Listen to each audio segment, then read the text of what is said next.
there's all the sequoias. Well, 4 of them.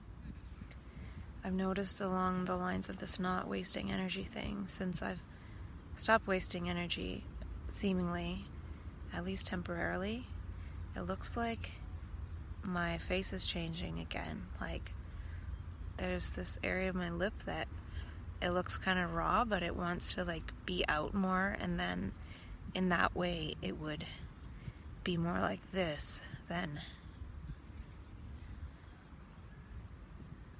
the chart here. I can't do it right now because it's on demand, but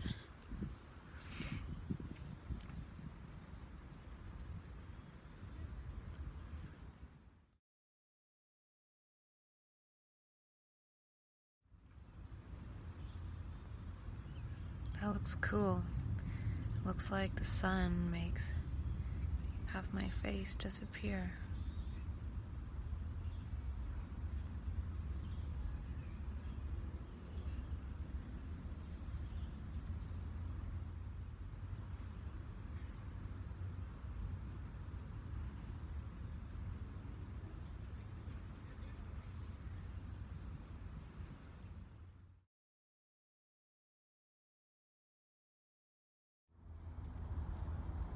It smells so good in here.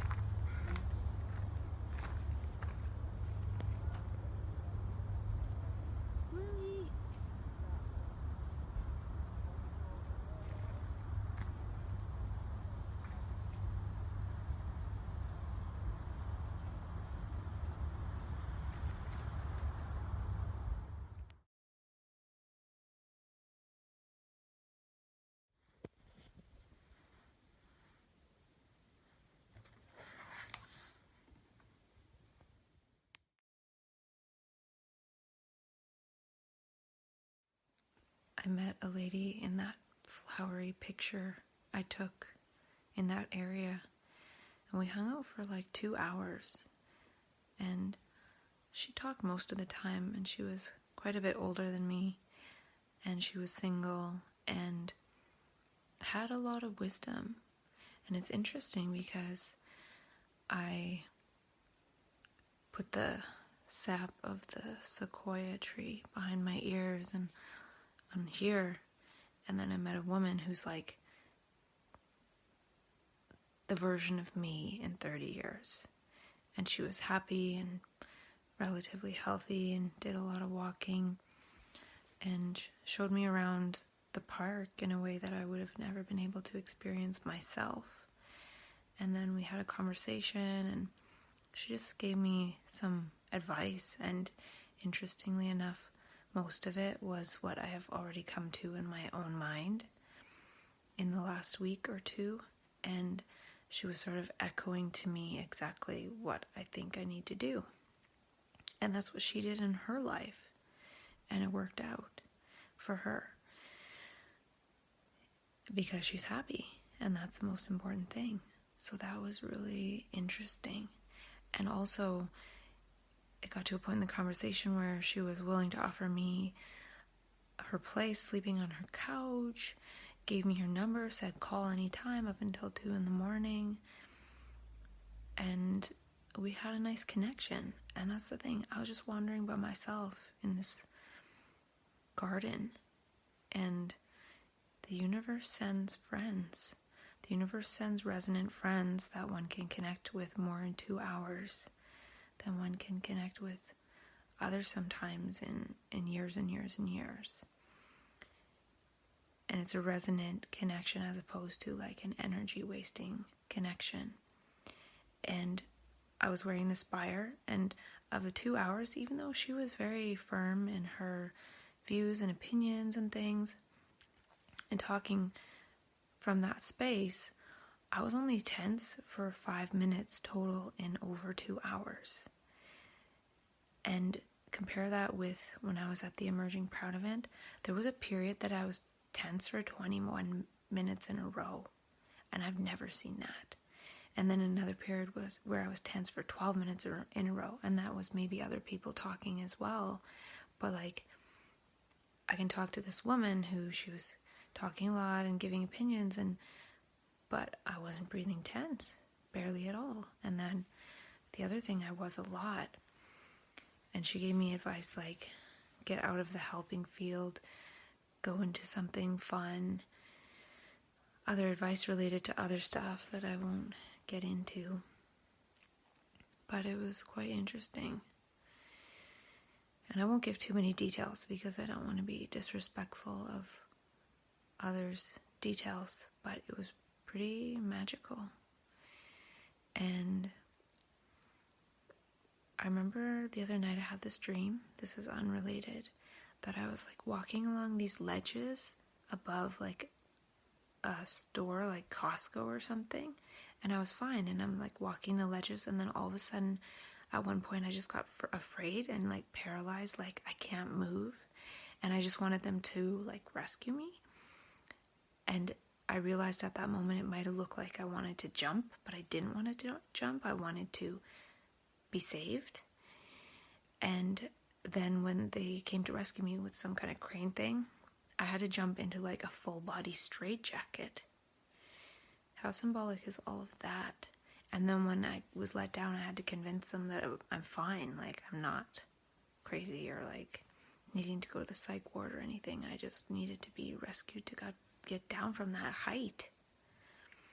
And I didn't need to jump into a straitjacket to do that. But it's like the automatic assumption that one needs some kind of intervention. So I'm going to go to sleep, and in the morning I'm going to take extra tranquilizing vitamins, and tomorrow's going to be a rough day. I'm going to maybe have to have a conversation that I don't really want to, but the lady gave me good advice. She said, don't even say where you're going and don't share details of your life. And I kind of feel like any details I share will be used against me, and I need to be my sparkly, shiny self. And another thing I could say is I am perfect just the way I am, to me. And there was another one I wanted to say, maybe I can only understand myself, which is saying like I'm not going to say anything to try to make anyone else understand me, because I can't. That's one of my fears, is anything I say will be used against me, twisted. And that's the other thing this lady said. She said it's a no-win situation. And it is a no-win situation. And I need to protect my own brain, because it's the only brain I have. It's what I rely on. So, I don't know.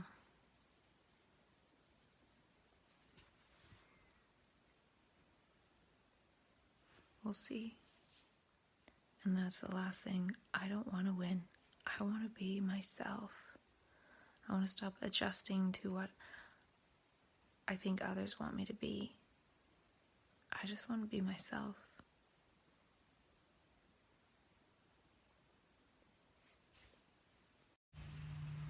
It's funny, I'm listening to Practicing the Power of Now audio, and Eckhart Tolle's talking about being, and I'm in a park, and not many people have walked by, but somebody walks by with a shirt that says being on it, and the number 7. I don't know if that's a brand.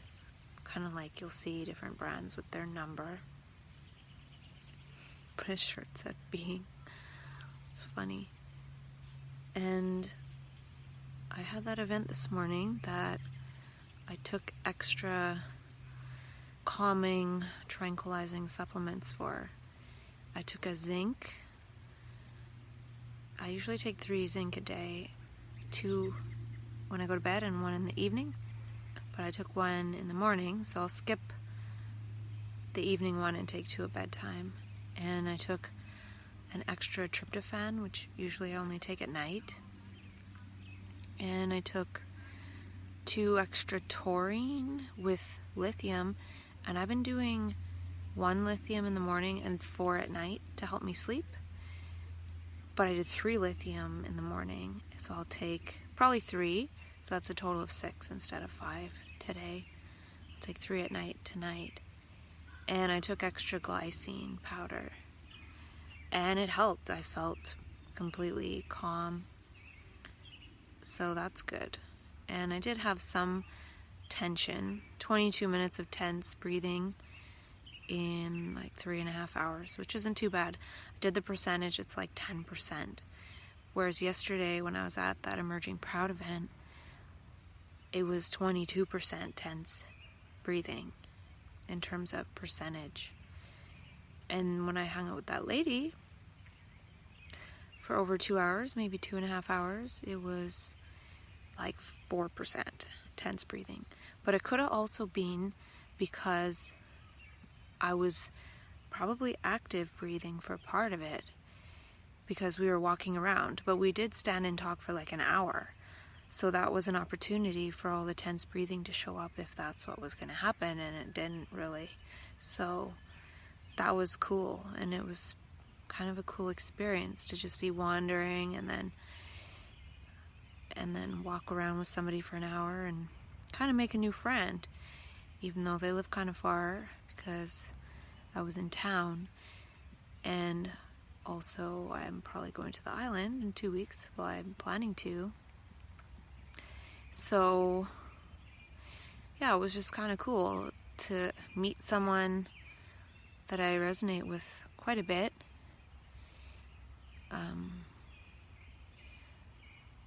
And she was saying intuitive things like, you seem like you have calm energy and stuff like that. I can't really remember that much of the conversation, but she did say, get out of here. And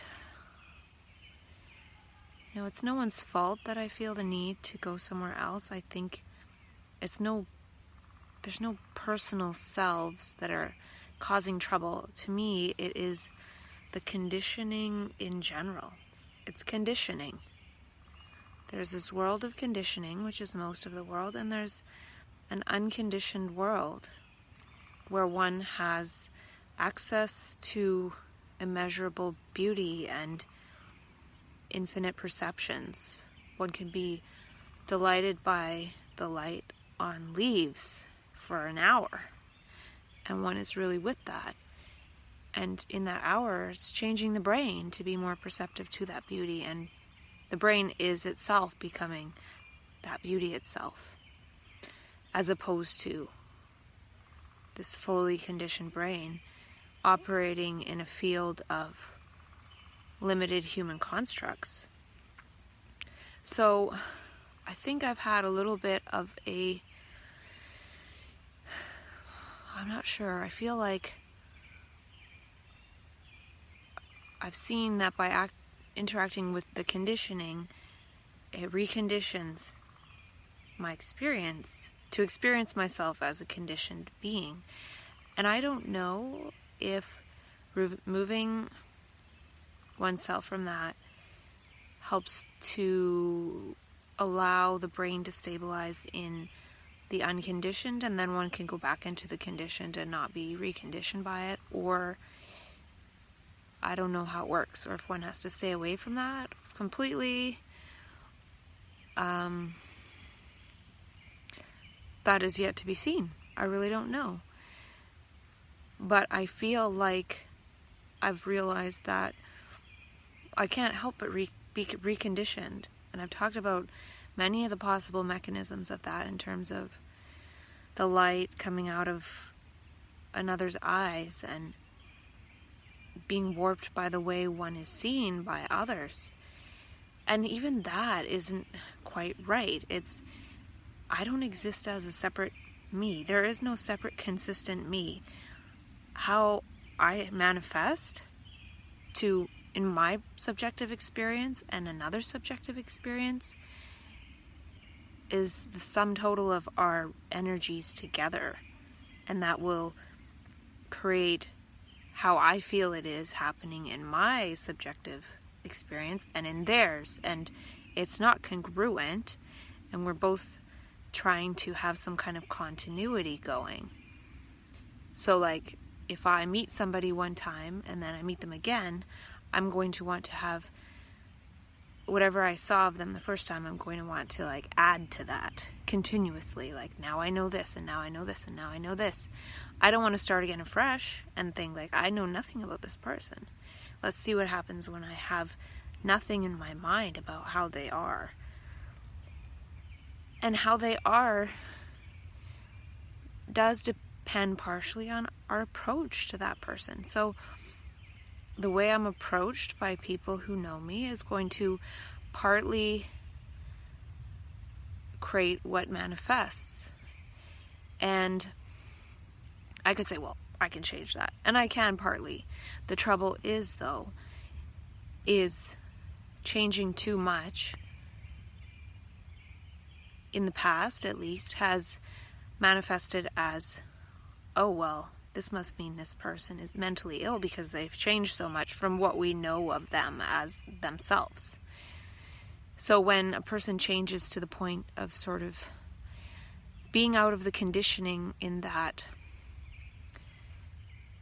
the person no longer manifests as what's expected from the others looking at that person, and they supposedly think they know that person, and when that person is outside the conditioning, so the conditioning doesn't affect them, and they're able to manifest as a free expression of themselves, that's really confusing to other people, because it's like totally cognitively dissonant, and people don't like that. Because if one is all of a sudden acting super free, and the other's like, I know this person, they're not usually this way, then they have to change too. They have to change their interaction with this being. And other people don't like interacting with free human beings because they're so fluid and changeable and inconsistent that it's uncomfortable. And that energy makes the others inconsistent. So they, at some point, they revert to a consistency of being fearful, and then projecting that fear onto the other, like, oh my gosh, what's wrong with this person? I'm so scared they're not themselves. And then that fear affects the other. If the perspective was, oh wow, they're so different, this is so great, let's play around with this, let's see where this goes, let's have fun, I want to change too, I want to be so different. But people don't want to change, so then they'd rather change that free human being back into some semblance of what they know of them.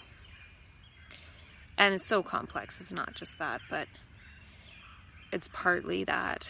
And my brain has been working a lot of things out in the background, but nothing that it's seen this time around of working things out has brought the brain cells fear. I feel like the brain cells are seeing and understanding things, and it's hard to explain. It's almost like they're able to keep up with what is being processed and not be afraid. Because sometimes what can happen is, if the brain starts going through this process of trying to understand, it can see something that is just too much, and then that too muchness creates fear, like, oh my God. Or it also creates, it sees one thing and then it tries to apply that to so many other things, past, present, possible futures. You know, maybe in terms of wanting to predict and control, which is an ego function.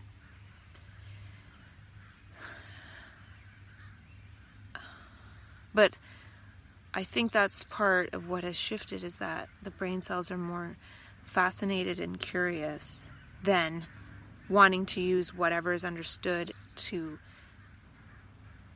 predict or control the future, or I don't know. And the whole thing of the way the brain is conditioned to process things egoically and separatively, along with how it's attempting to mutate into processing things, those things being mixed together. That's what causes so much of the chaos. So it's a real challenge to completely negate those other things.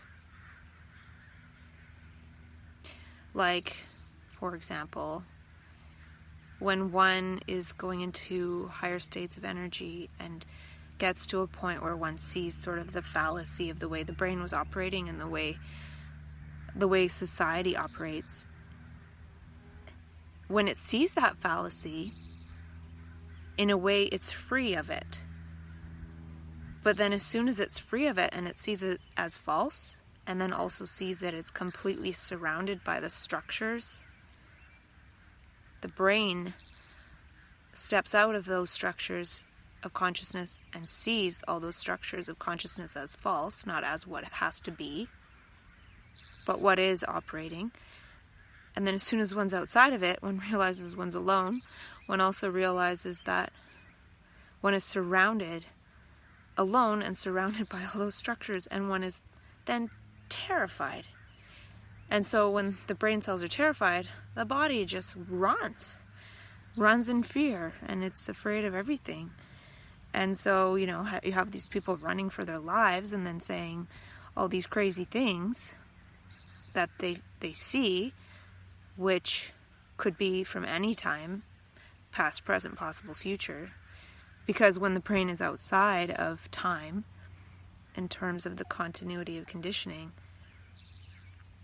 it also can access anything in this whole tiny, limited human construct from the beginning of how that operation, when it started. And then one's like running in fear, and then people are chasing after to try and recapture that consciousness into the continuity. And it's really complicated. So it's like the brain becomes free, but then the body realizes it's trapped. And then it's doing all these things that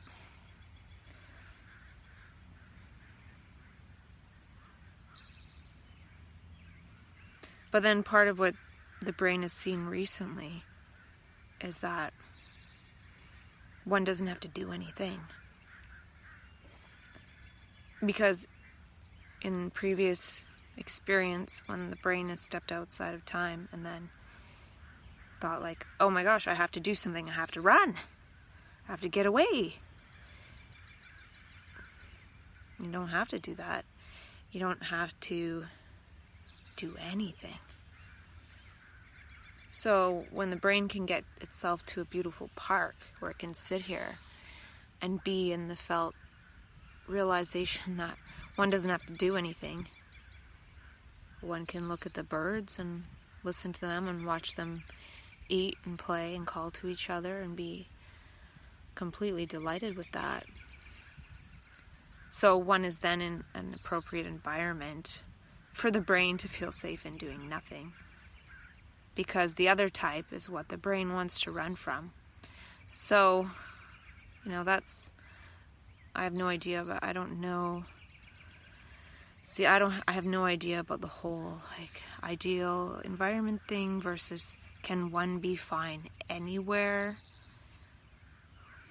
I don't think so, because I think the initial, when the brain steps out of it and then starts running like crazy, and then gets captured by psychiatry and drugged back into seeing things in a separate way, and then called non-functional because the brain still has this sense of there's nothing to do, and then that's interpreted as lack of motivation. And then when one's taking toxic medications, the brain isn't able to do the very powerful, passive yet infinitely active process of doing nothing. The body does nothing. The brain does next to nothing because it's being poisoned. and then it gravitates towards more poisonous things like TV and all that. It's like trapping the brain in the resonance from that which it had a glimpse of freedom from. And so it'll never again be happy in those structures. And, you know, there's a whole mental health system for you. You know, if you put people who got out of those structures and into that freedom state, if they went into that and they're incredibly fearful, and you put them down in paradise, people would be quite content doing absolutely nothing.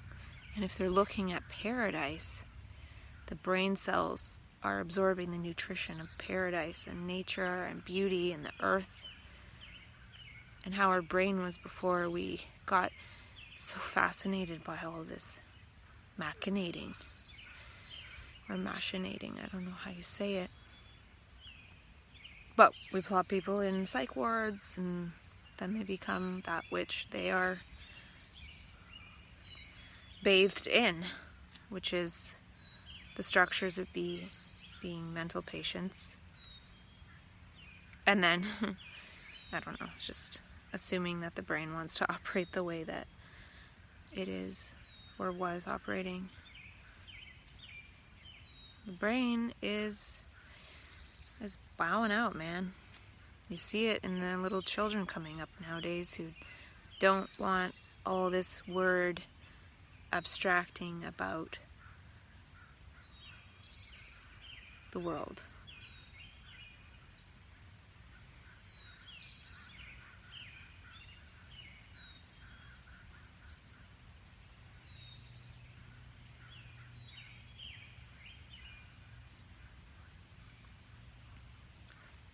And I printed out like 40 pages of notes of insights. I don't know if I want to talk about them or if they have any energy at all.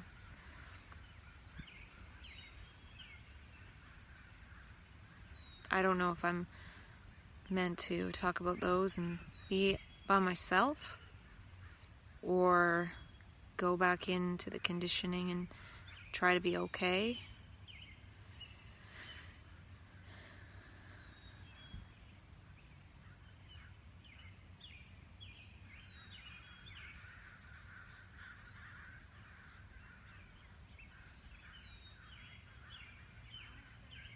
I don't know. Usually when I go away, my relationships here feel fine. They feel like, okay, well, I'm feeling fine now. Bye. Like, to see you later. Love you. But right now it feels like I gotta get the hell out of here. So it feels kind of like get me away from this conditioning, which is kind of how it feels sometimes when one goes from, say, kind of manic or high, when that switches to like a psychosis or fear or terror or depression or something. It's like wanting to not participate in that, and the brain just shuts down. But this feels like, okay, get me out of this thing that would cause the brain to shut down. So maybe the brain won't shut down. But then I don't even want to think in terms of prevention, because that was dangerous last time. It could end up being just as bad.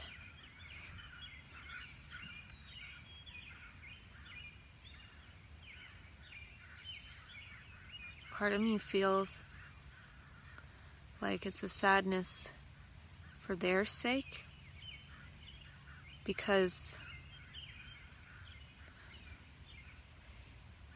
they don't understand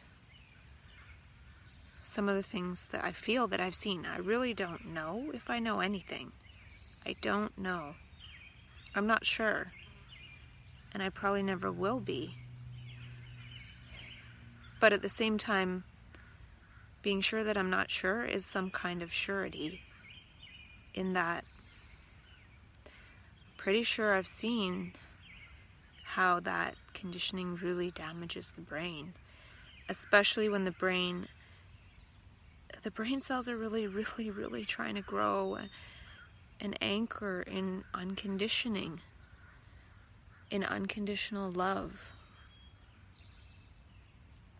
And one feels like one has seen clearly that the conditioned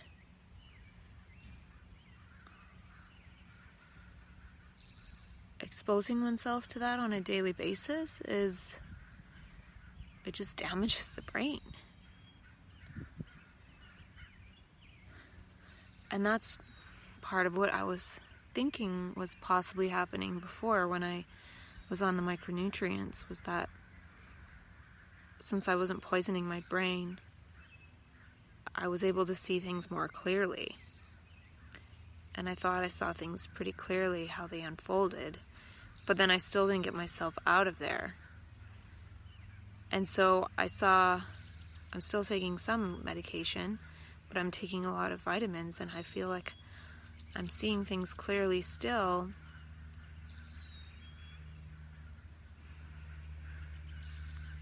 And I'm seeing that by interacting with the conditioning, I'm going to be a puppet of that at this point.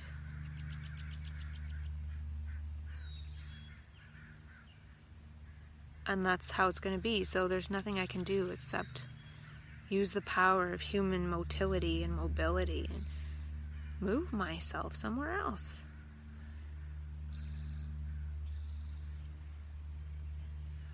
So that's where the sadness for the condition comes in, because they don't see that I'm a sparkly, shiny human being and I can bring some joy. And with my brain working certain things out, it has seen some of the joy that I've possibly brought.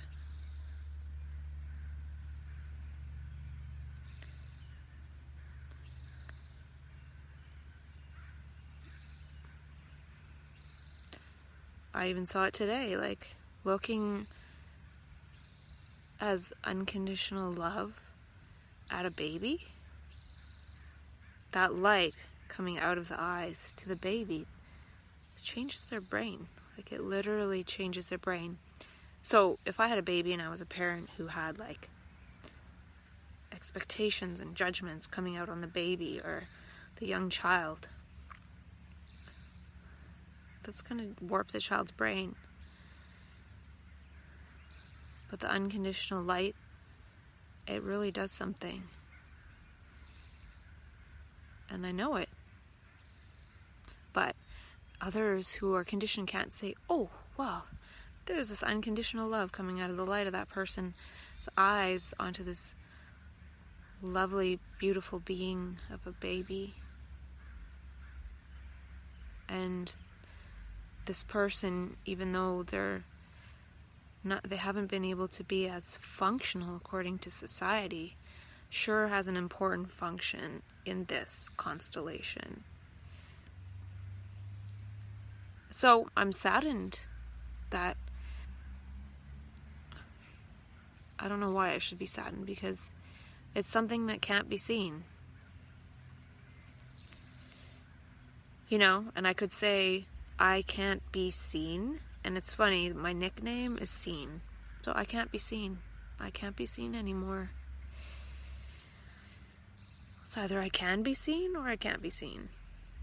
And I'm not seen, so it doesn't, like, and I don't feel upset for myself. I feel sad for that, because what I'm saying is, I'm going to take this light somewhere else.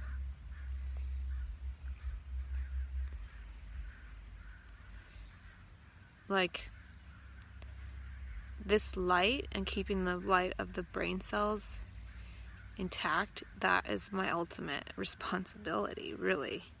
More so than playing a limited role. And that's where, attachments come into play, like being attached to being somewhere for the sake of being a part of something that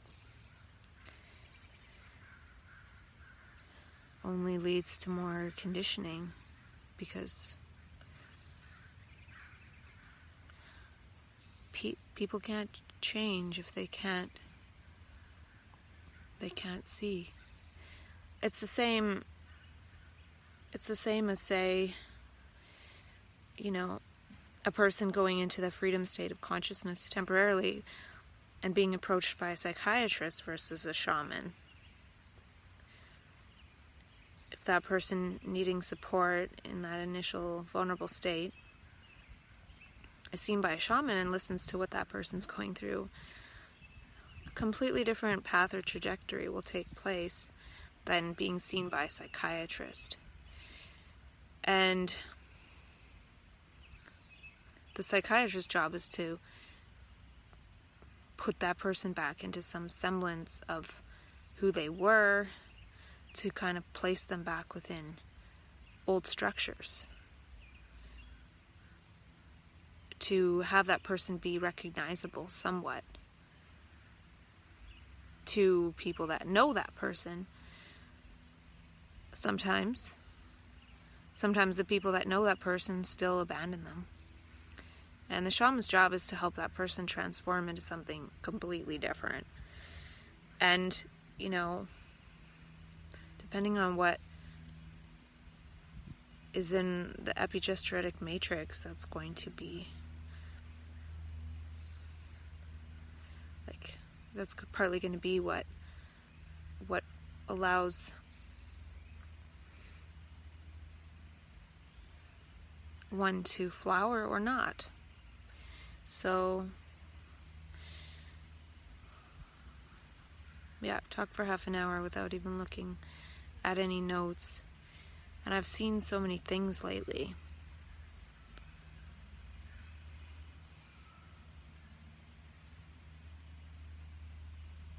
And it doesn't matter.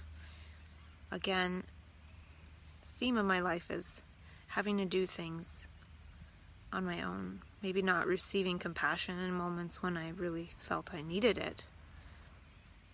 But in that way, realizing that I am all alone and I need to transform not into a victim that needs compassion, but a being which is compassion itself.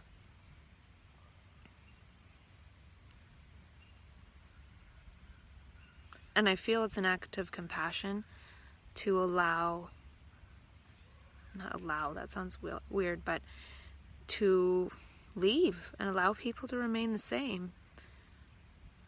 Not allow, that's not the right word.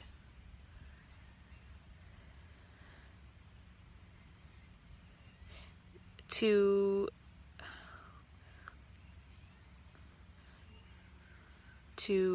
not be around others who are uncomfortable witnessing a very fluid and dynamic being, changeable.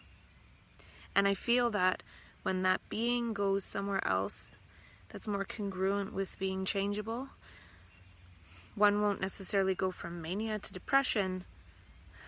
One might go from enlightened to, just kind of in a normal state. Or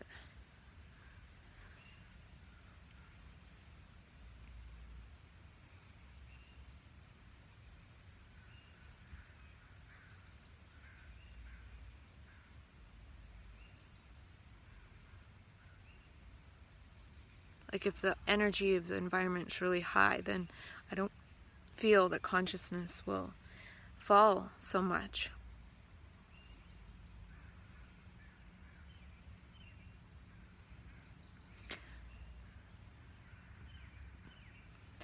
And the other thing that's interesting about this being a changeable being is that, or really fluid and dynamic, is that at the same time it's very solid and unchangeable.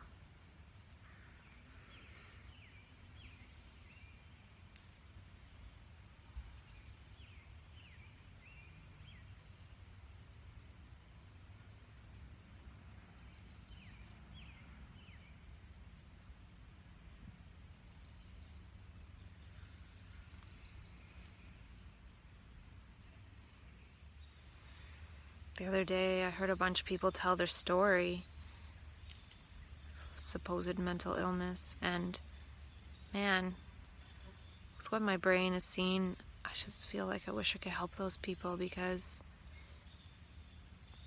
one woman was talking about how like everything was moving, and like the floor was like moving and warping, and the walls, and they look at a picture and it was like menacing or something, and then look back and it was changed, and saying something like she was trying to look at the picture and the floor at the same time, and she couldn't, and she knew she had to choose from looking at one and the other, and then it would change if she looked. Or I can't remember how she explained it, but I was like, the brain is starting to see that reality isn't solid. It's not material. It's not objective. It's going into a state that is actually more truthful of how things are. But the trouble is, when it first goes into that, it's information overload. It's sort of like, and I don't want to repeat things I've said before, but I will probably end up repeating some stuff, because I've talked about how, people who never were able to see, and then somehow through technology their vision was restored. Well, it's just like a confusing, overwhelming mumbo jumbo that doesn't make any sense, because they've never seen before. So it's the same thing when the brain goes into a state of seeing, like the brain is changing the way it operates, and then that changes the way reality looks, and it can't keep up at first, and it's overwhelming. So, and the thing too is that when the brain goes into that state, it's entered into a state where it can never stop learning. It's the state of learning every second, pretty much. And classifying that as a mental illness and medicating it is like going back to the wanting to know how things are as a conclusion or a theory. Like, okay, this is how it is. A, B, C, D, facts, and that's all there is to know. Now go back and watch TV and enjoy yourself. The other state is watching the show of the universe every moment of every day. And if the brain can get with that, it's really fascinating. So much more fascinating than TV. We wouldn't want to watch TV again, very rarely. And, the whole entertainment industry would fall apart. So,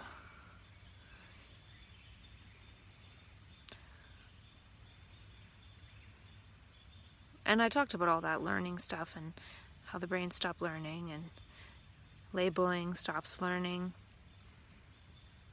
The brain has to be willing to learn, but the thing is, sometimes it doesn't want to know certain things. And I'm sure there's a lot of things that I still don't understand, that I don't want to understand yet. And I don't even know if that's the right languaging in terms of I don't want to understand yet.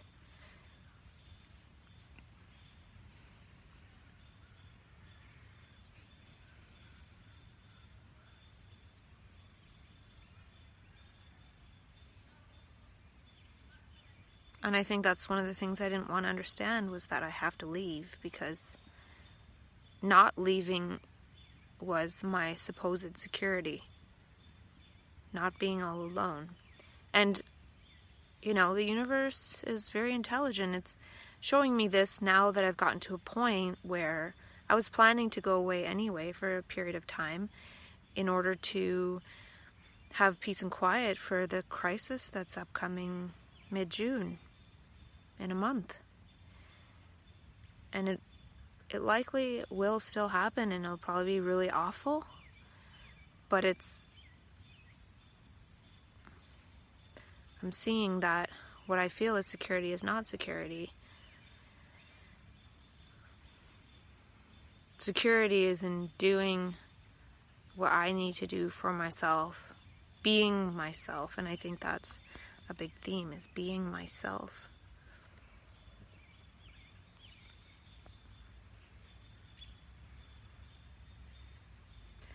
And knowing that I'm perfect in every way to me. Obviously, not to everyone else, but to me. And that's all that matters. And there could be a time in the very near future when I fall out of this state. And it's a movement of the universe. It's not a movement that I control as some kind of one single human separate being consciousness. There's no such thing.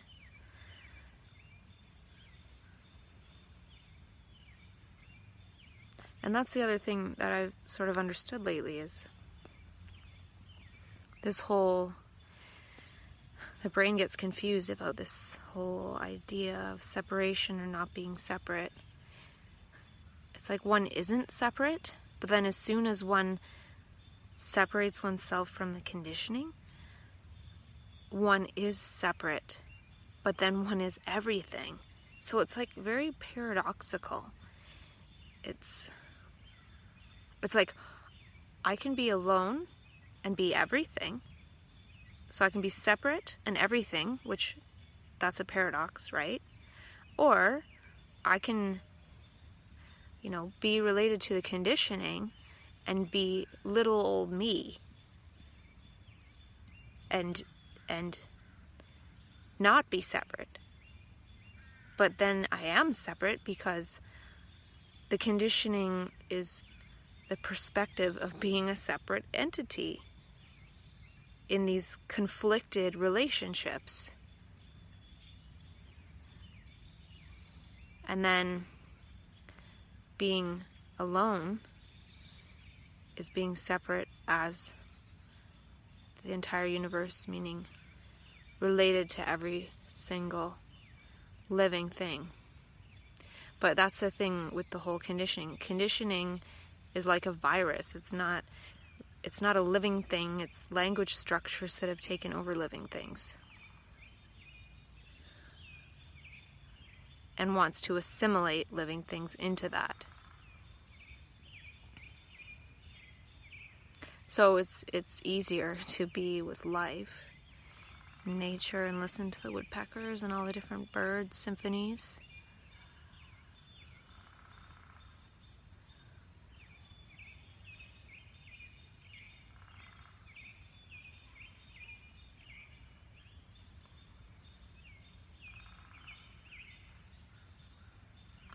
Human beings have been listening to bird symphonies for all eternity. So it's an action or an activity of eternity.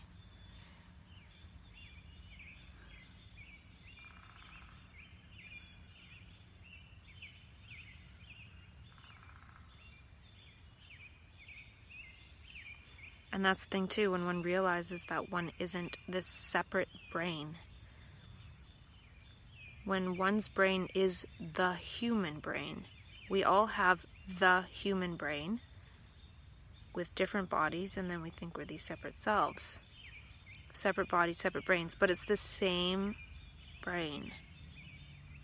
So if it's the same brain, it becomes rather obvious that sitting in eternity listening to the eternal bird symphonies has an effect on all human brains.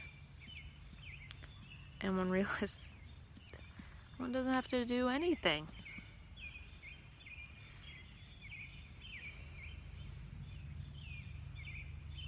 But it's not a restless non-doing.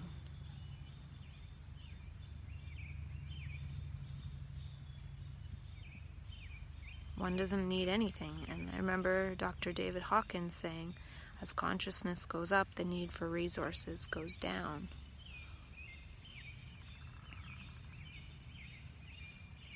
And that was the thing I saw too, like, my very first experience where they took me to the hospital after I handcuffed myself, and then I ran away, and I was sitting down in the mud by the river, and then I started getting cold. I'm like, well, what was that about? It's like, oh, in that moment, what I realized is I'm a human being, I have a body, I need food, clothing, and shelter. Meaning I can't be freezing cold, like, I'm going to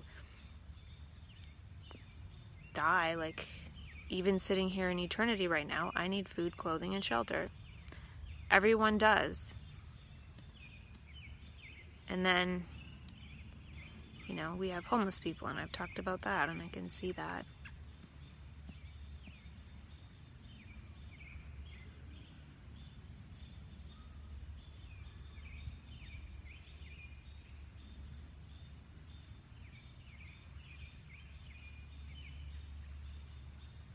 And then I wonder if they had food, clothing, and shelter, those homeless people that also see there's nothing to do, like, they might add a lot of energy to this very active non-doing. Possibly, some at least.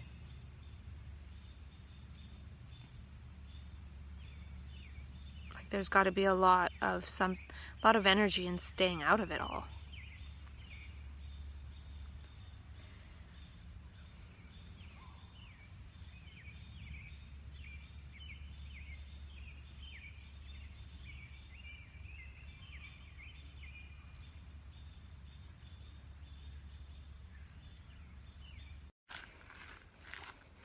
This I, as you know it, does not exist. And I refuse to believe in separation. I refuse to believe in a separate self. At the same time, I do not want to be one with you, which also doesn't exist. But since you're trying so hard to exist, I must leave. I need to stand up for myself and take a stand and be myself.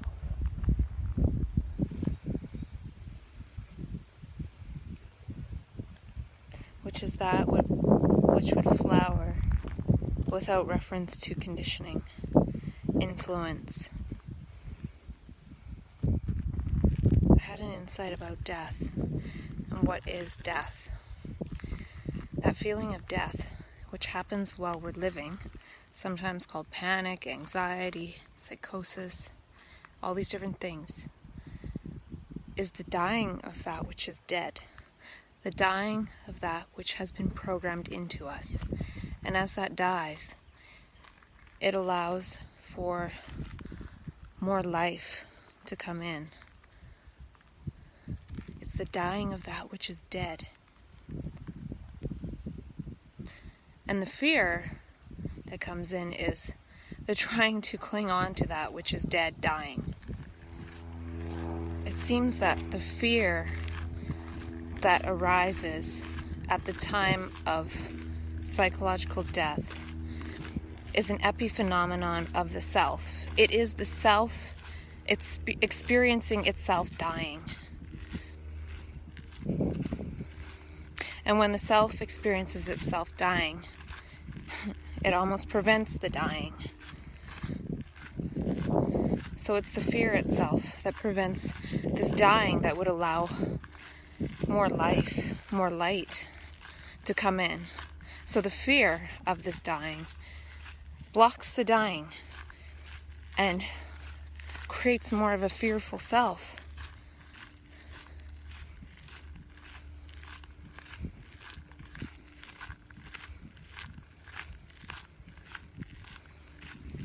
So can one psychologically die, fully consciously awake without fear?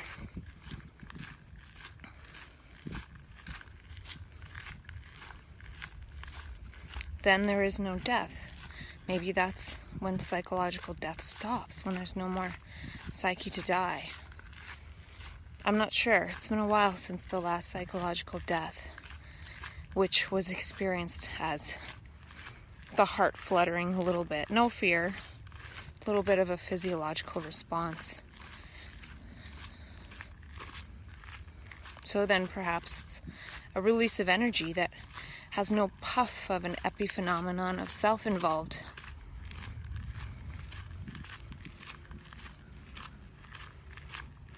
And then there is no death, and maybe that's where that phrase comes, to die before you die, and realize there is no death.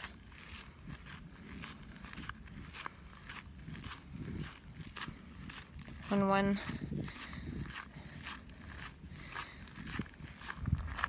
is rooted in the universe, one realizes the universe never dies. The self dies, and the self can die before the physical body dies, and be rooted in the universe where there is no death. It seems there is a weirdness in the concept of understanding. I wonder if there's a point that one comes to that one understands that one can't understand. Meaning the self can't understand. Yet there is some energy or perception that seems that it can understand the self and understand that the self can't understand. So when understanding, the process of understanding comes about, one can understand oneself. But then it seems that oneself comes to a point where one sees that one can't understand. One can only see clearly.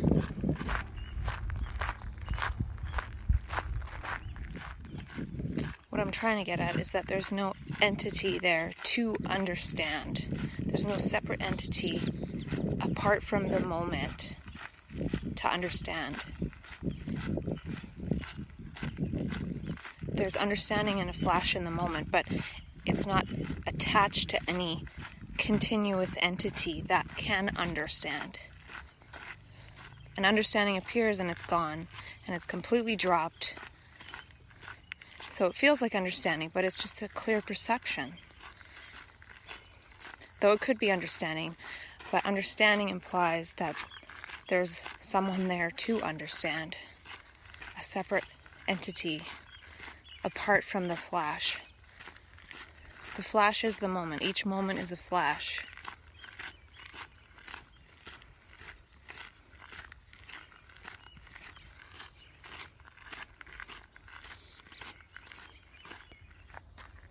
This tree wasn't afraid to change course. It realized, hey, I'm going the wrong way.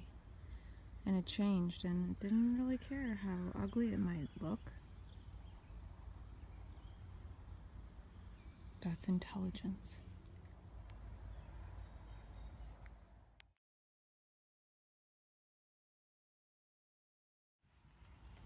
Conditioning, thought, is darkness.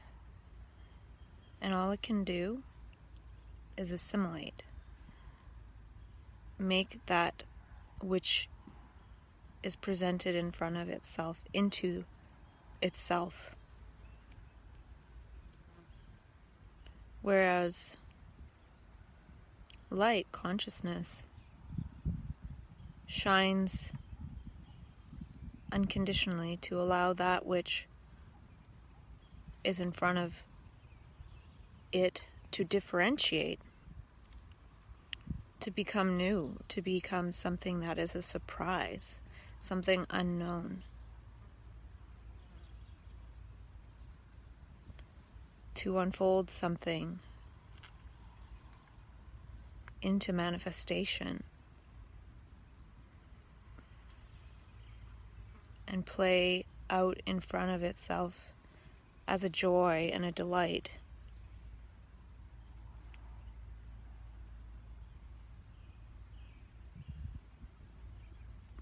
It delights in the unknown unfolding itself, whereas thought and darkness wants to know everything, wants to divide it up and categorize it and be in conflict with it, which is to try to control it.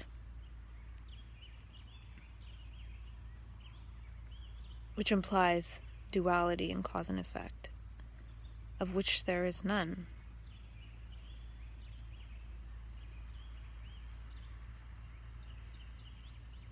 There's only infinity watching itself.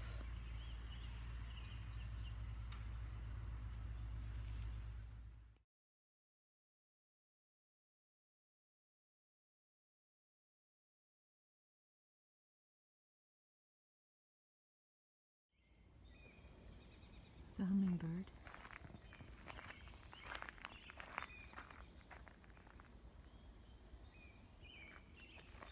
Maggie.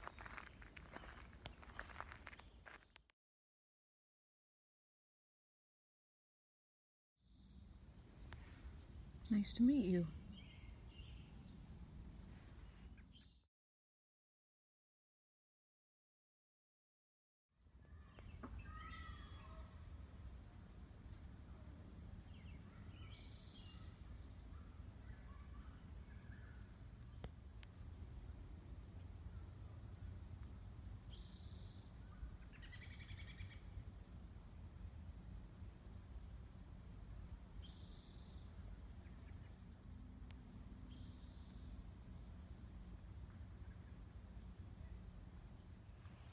It's interesting for me to think about how going into an altered state, sometimes called psychosis, is a process of understanding all the misunderstandings.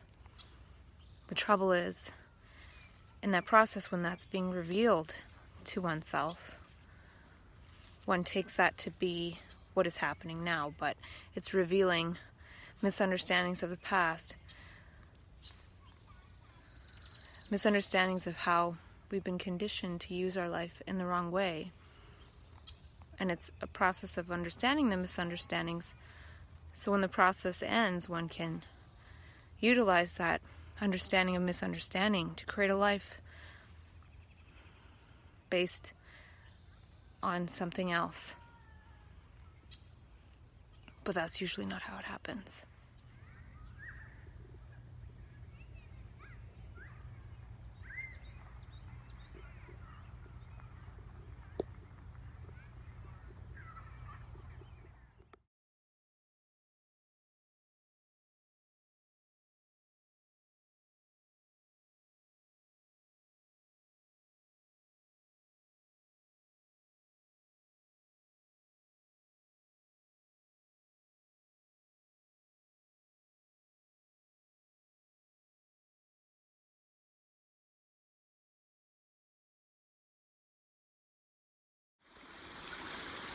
I noticed when walking by this river that it sounded a lot louder. Definitely does. And I thought, well, maybe it's deeper, like more water is flowing. And I thought, that doesn't make sense because it's been so hot. And it's actually shallower, and it's making a lot more noise because of all the ripples of the rocks. If it was deeper, wouldn't be making so much noise with the friction on the rocks like that. And I was thinking about how our consciousness, when it's based on thought, is sort of like a shallow river. So shallow in terms of not very much consciousness that it's just making a bunch of noise, which is the thought. The friction, because we think with our thoughts that we're some kind of shallow river. We don't see that we are a deep ocean, vast, and we're like the silence of the deep waters of the ocean and not the noise of a shallow river.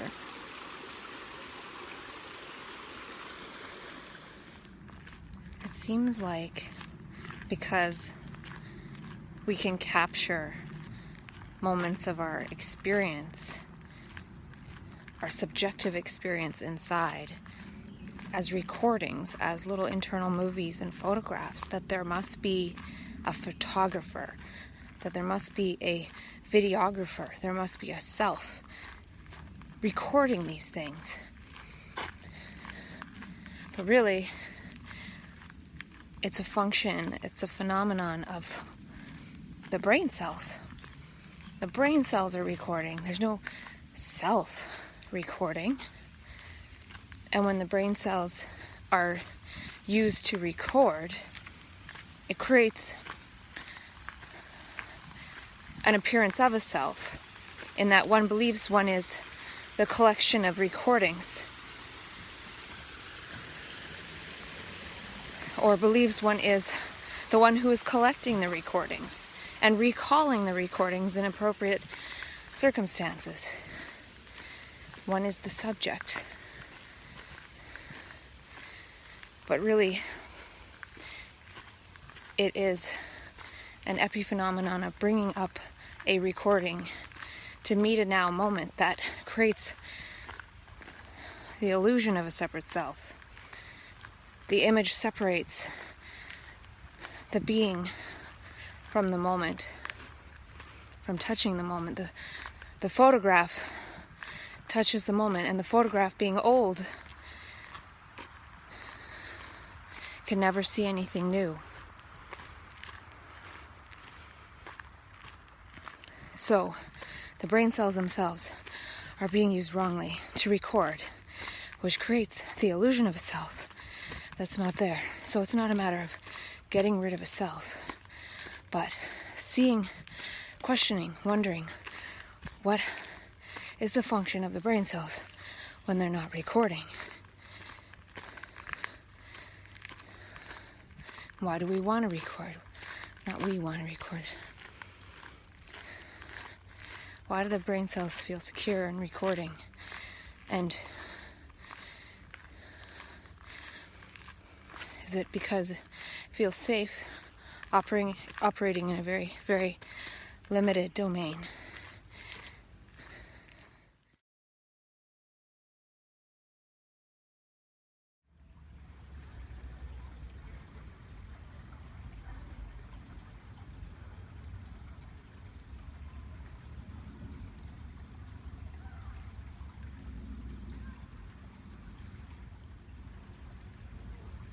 You never look at the same river twice.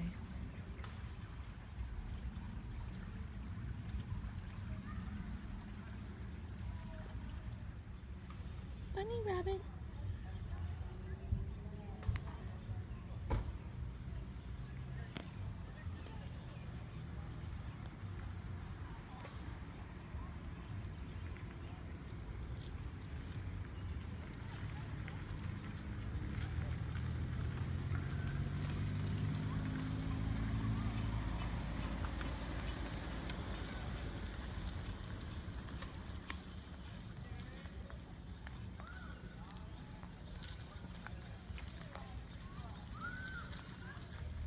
You are not a nutrient-rich soil in which I flower. You are the darkness of the past in which I cower. It is my brain cells that I must scour. This is the final hour.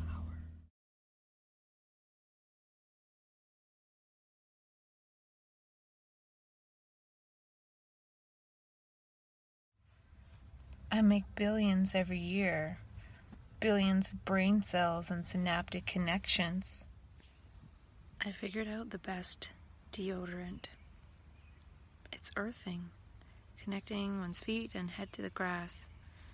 And I haven't really been wearing deodorant, and I haven't smelled as bad as usual. I think there's something about absorbing the energy of the earth that brings the microbiome and everything into balance. I don't know, but it's kind of cool, because that's the only real toxic thing I put on is regular deodorant. Hello, Mr. Fly, on my cell phone. You are a funny looking one. You're very white and black. You're like a Dalmatian fly.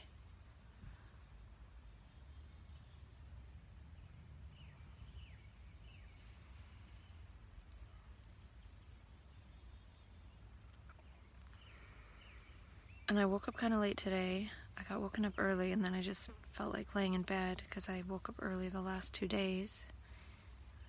I got up at 11. And then I got ready to go to the park, and here I am at the park. But before I left, I heard people talking upstairs and saying, "Nothing ever goes right." And I just sort of cringed, like, oof. Like, that was the energy I was raised in. Nothing ever goes right. Fear, be afraid of everything, nothing works, try, work so hard. And I've experienced myself, there is a magical world within where everything unfolds perfectly.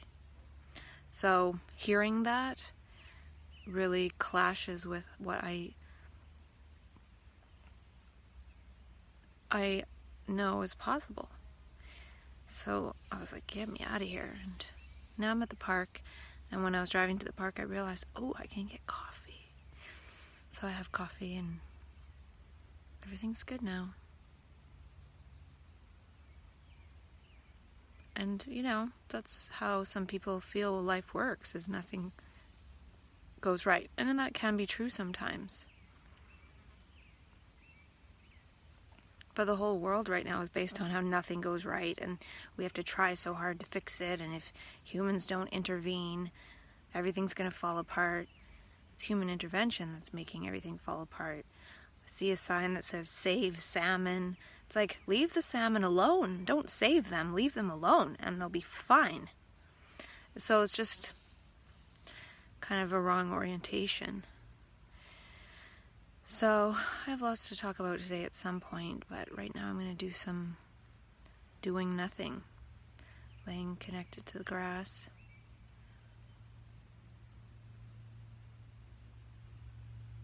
And allow the universe to do its thing while I don't move a muscle. I'm laying with the right side of my head connected to the ground, and my feet, and my arm too.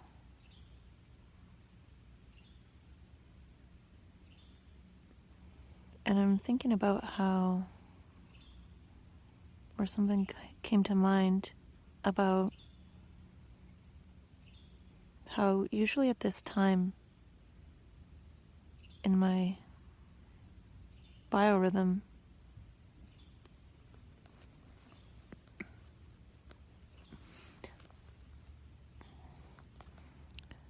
I'm kind of manic, or like have a lot of energy, and I'm doing a lot of things on the computer and stuff. That's what I was doing last time before it crashed. And I even remember talking to myself in August and September about how I should be outside, but I can't help but do what I'm doing. And I was thinking about that business class, and right now it's a month until I might have another big crisis. Mid-June, and it's mid-May right now. And I'm just perfectly content laying on the ground. And I'm wondering if that will create a circuit with the earth, as opposed to channeling the energy into structures of thought or human constructs. And I'm not saying that that's bad. I'm just saying I've already done that. And I've even talked to myself about how I seem to, when that energy comes in, I just write up the whole thing again from scratch of what I envision wanting to create someday. So if I've already done it, I don't need to go and do that again. Perhaps connecting with the earth is a lot more powerful, at least at this stage.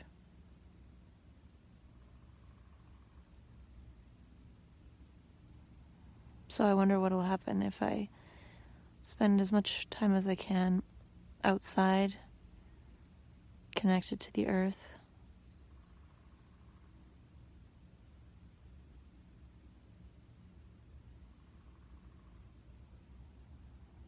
Listening to the birds. They haven't started up a full symphony yet.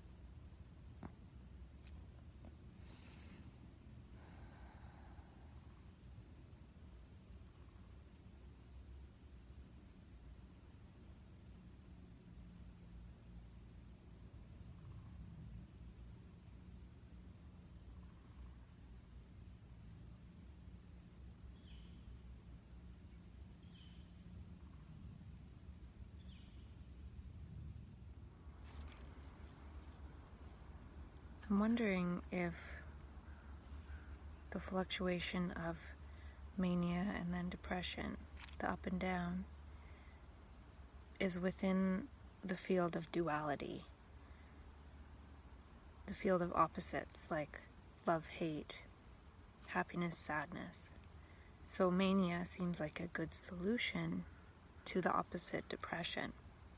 And in that state, one can get a lot of things accomplished, very productive, but then it crashes upon itself because one is still working in the field of conditioned opposites.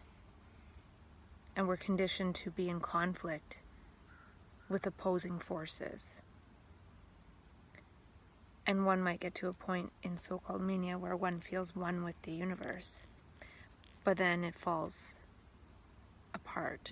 It doesn't last. One gets reassimilated into the field of duality, and since one went all the way up to touch that, one goes way back down. So I'm wondering if there is any solution in the field of duality. And what I mean by that is sometimes in the state of so-called mania, one gets in connection with these feelings of needing to save the world or help the world or do something to save the world, and one creates many schemes and projects to do that, possibly. And that energy fuels a lot of possibilities being created. Some don't necessarily get finished. And maybe one of the reasons why it doesn't get finished is because the solution isn't within that field.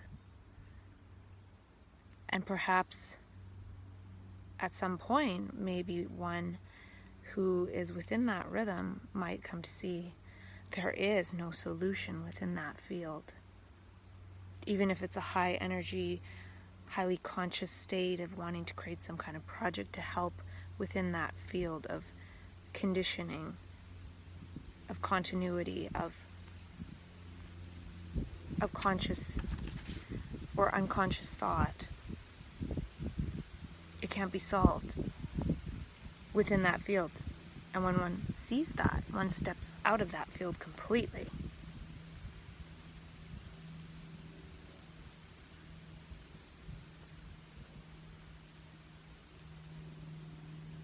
But one has to clearly see that. Otherwise, when the energy of so-called mania comes back, one will be moved with that energy to create something within that field. And since that field is the field of opposites, whatever one creates in that field, even if it's with a lot of wonderful energy, will bounce back. It has an equal and opposite reaction somewhere else. And if one is creating that within a field of maybe supposed a little bit higher consciousness, and maybe creating it within oneself, then one feels the complete opposing force within oneself and one's own life. Because it might be something that is kind of out of the field and stream of continuity, but since one is surrounded by the field of thought, even if one creates something that is slightly outside the field within oneself,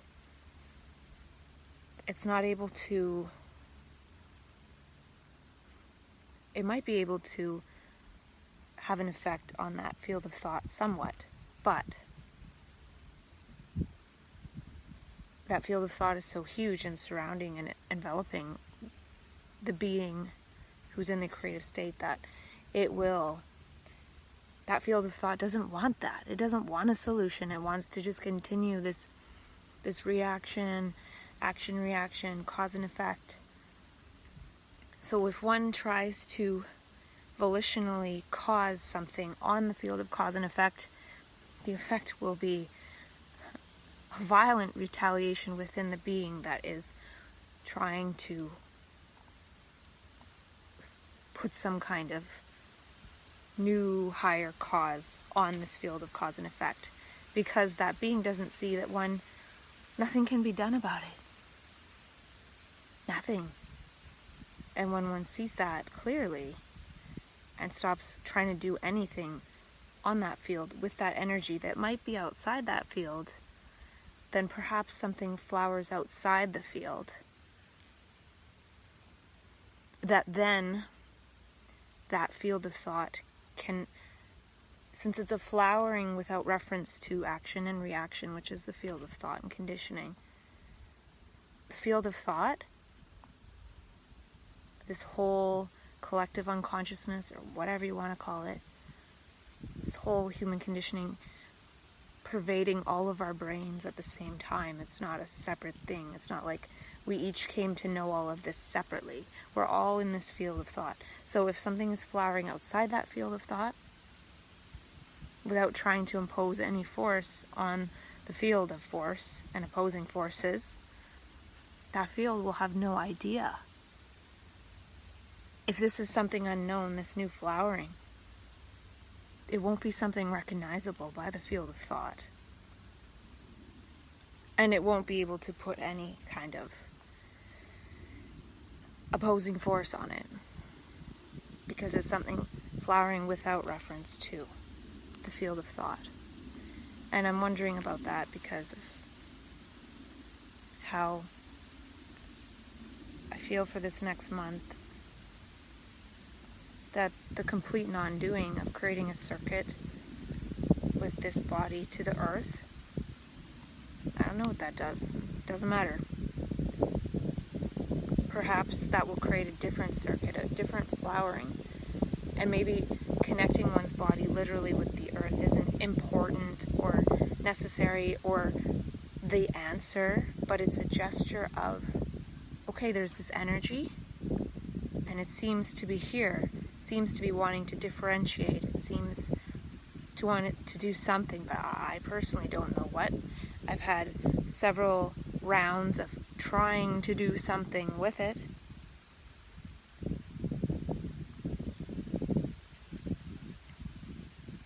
But that doesn't work. So surrendering to this energy and the universe and having a gesture of, okay, I'll just lay down, surrender, make a circuit with the earth, which is a gesture, not necessarily the answer. It's a gesture of, okay, earth, I give this energy back to you and back to the world in however it wants to express, unfold, manifest, differentiate. I won't do these human construct gestures that are so conditioned and embedded in my neurology to go and do something. Now I have all this energy, I can go and do something. And I have so much energy that I want to do something to help.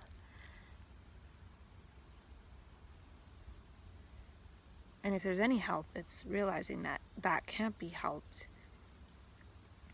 And what happens, I feel, something I've noticed is that I'm seeing some of these gestures of what happens as so-called symptoms of things. So if I'm in this energy and then I start doing and doing and doing, and it's building up and building up and building up in the field of doing, and it's just putting it back into the construct of thought and conditioning, and it's creating this like springboard effect and that I don't see. And then it bounces back, and then I go into all this scary stuff. And then, in some cases I've ended up being apprehended by the police. It's like, okay, I surrender. I tried to do something, and now I surrender to the authorities who are going to take me back to be reconditioned and assimilated into the field of conditioning as a separate entity in the field of cause and effect.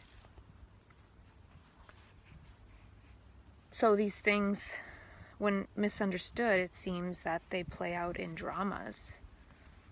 Instead of surrendering to the earth, I end up surrendering to the police, which are, the authorities of behavior. But it's possible to do some completely different behaviors. I could create all this stuff in the field of thought, or I could behave in such a way of connecting my body and brain to the earth and saying, I surrender to you, Earth, Gaia, so I don't have to surrender to the authorities of society, which are all human constructs. I want to surrender to the natural rhythm of the cosmos and the planet and give the energy back to that, or be a circuit with that. Or, another metaphorical drama that plays out sometimes is that people feel like they're being tested when they go into some of these altered states for longer periods of time. They feel like the universe is testing them. And there is some truth to that. It's not really a test, literally. But it does feel like we're trying to figure out how to be, how to act, how to behave. And again, what I've realized more recently is I don't think there's any solution to how to be or act or behave when trying to do something on the field of thought and conditioning. Because anything that one does will be assimilated into the field of thought and conditioning. So think of the thought of conditioning of one's family or parents. Even if my inner state is in a high state, anything I do is going to be interpreted by them as the old version of me. So I'm literally putting that energy back into reinforcing those structures, and then that's how I will at some point manifest, because that is the circuit, that's the battery that has been created, the battery with those brain cells, those brains that are recording. And that's another one of those metaphors. People feel like I'm being watched or recorded or someone's spying on me. When we're in those higher states of consciousness, sometimes our brain isn't being used to record, like make pictures of things that are happening. We're actually creating, which we can't be making recordings. If our brain is recording, it's not able to create. So we don't realize our brain is in the creative state, though we might realize that. But we don't realize we are being recorded by others' brains who are assimilating us according to how they interpret us. So we do become subject to people's interpretations. And we might feel like we're kind of invincible, which is another thing that happens.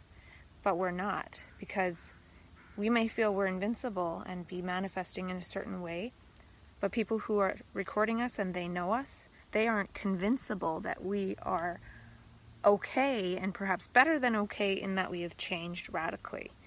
They feel like they're not okay. And then if they start thinking we're not okay,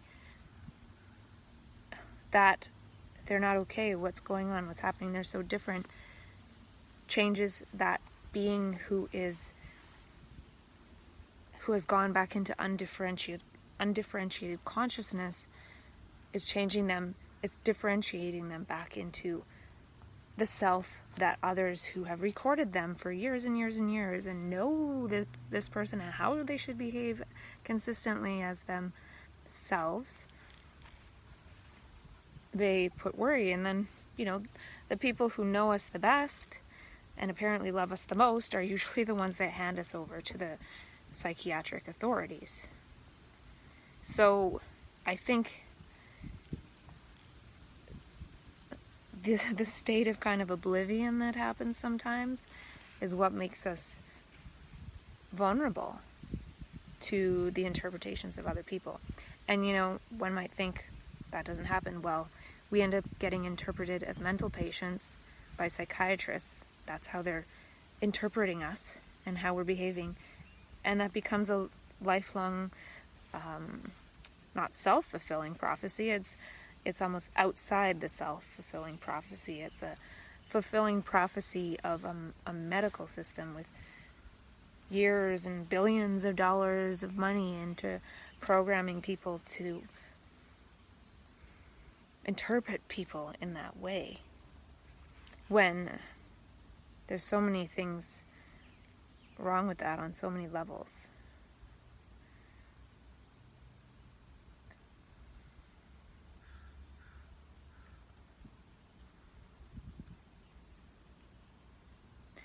So that's part of what I've realized, and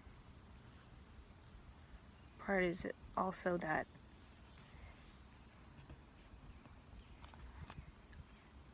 it's not, I don't know if it's possible to be one's possible self around those who don't see possibilities.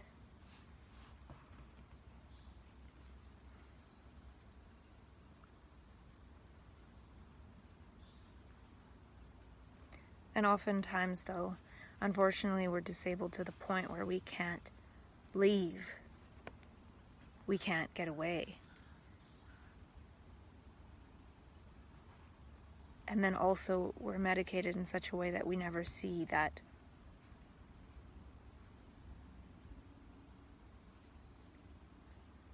the conditional love is what is imprisoning us.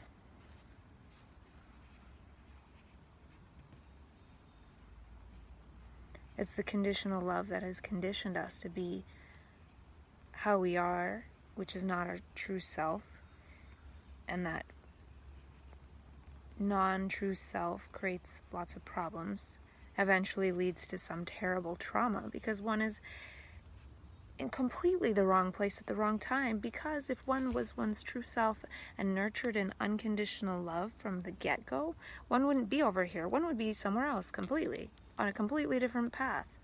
You know, think of the person who becomes an accountant because they thought it was a good idea and their parents were accountants and they're over here, when maybe they wanted to be a painter and they would have been over here.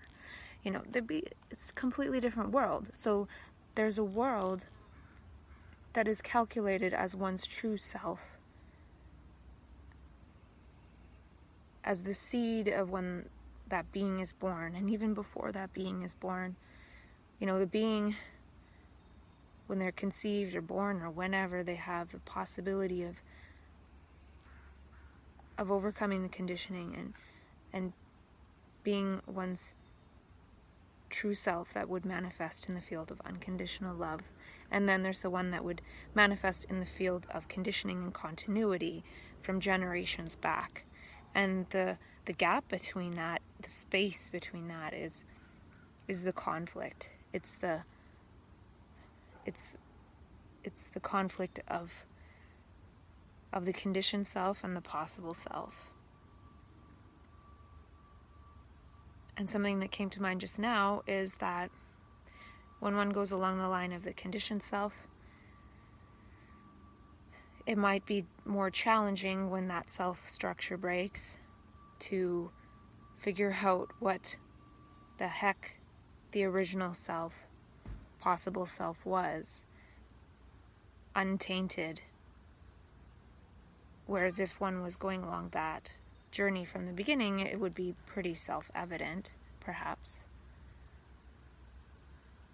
And that could be why people who the self breaks and they go into possibility in certain manifestations of it, they try this, they try that, and they seem very like non-committal and not able to finish things or not able to function,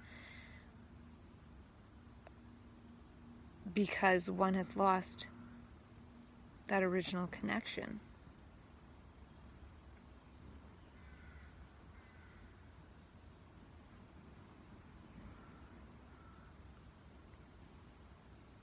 Something came to mind yesterday when I was walking too. It might be cool to make some videos for kids to prevent some of this shit from happening, rather than talking with adults, which is a lot of times like talking to a brick wall. Like, it's the same thing, trying to talk to the conditioning, which just creates this opposing force. There's a world where there are no opposing forces.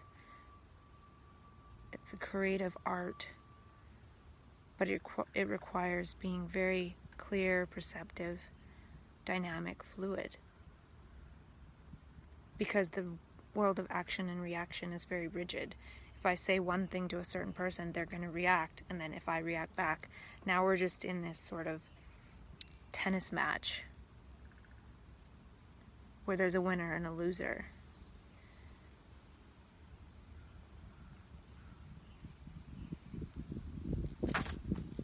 There's a world beyond all that. And we are seeds of that.